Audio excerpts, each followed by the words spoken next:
Steamtown USA, a living museum representing the pioneer spirit of 19th century America. It took a special type of person to run the steam trains then, and Howard Friedman continues to make the trains live on today. Friedman is the fireman for the Canadian Pacific, the train that once journeyed from coast to coast. Now the train only runs from Bellows Falls to Chester, and if Friedman had his way, the train would still be going coast to coast. To him, nothing can replace the steam engine.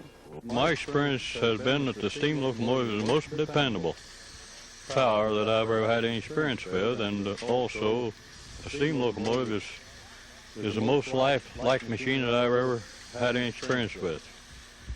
Why? Well, they're alive. They got fire in them. They got power all stored up in the boiler. All they got to do is the power is there, just waiting to escape. All you got to do is open the throttle and it's there. So it's... You have to line it up like you do a diesel electric. You have to rev them up until they finally get moved.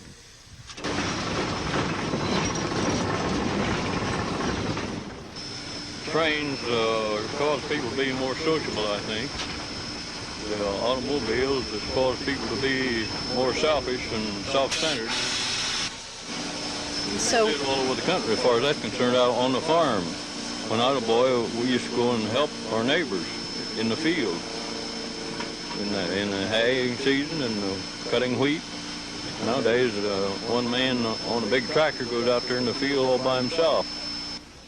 But the fireman doesn't work alone. He shares the engine with Chief Engineer Andy Barbara, whose life's work has always been with the railroad. What happened? Progress through the country, they started to get diesels, and government turned around, financed the airplane company, made the highways for trucks, and put the railroads on the highway. And they deteriorated the railroads. That's why we're in this condition today. Lack of the government for letting these railroad officials deteriorate the railroads. American people, as I was brought up from a boy, Grandma took us over the railroad and let us see the engine. They went out of the station, they rang the bell, blew the whistle, see the rods and wheels turn. It was fantastic. It was a shock through my whole body, and from then on, I always wanted to see the engines. Today, we have people that had been on trains when they were going to school days, and they come around where they have these foundations with railroads on. They come right over and they want to see the olden days back again. And it's something that people are very interested in, just to look at. Not only to ride it, it's much more comfortable riding a train than it is an airplane. In an airplane, you just have a little seat, and you wonder whether we're going down or whether we're going to get there. But railroads do have a little action now and then, but it's not as bad as it is riding an airplane. And all kinds of weather doesn't bother the engineer because we operate on signals and safety devices, such as we had train control, which applies the brakes if you don't put your brakes on automatically. We had that safety device.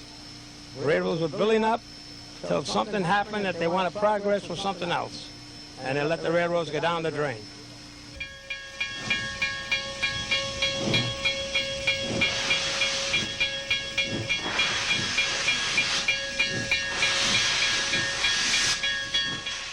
With the high price of gas, people may have to start taking a second look at trains as the way to travel.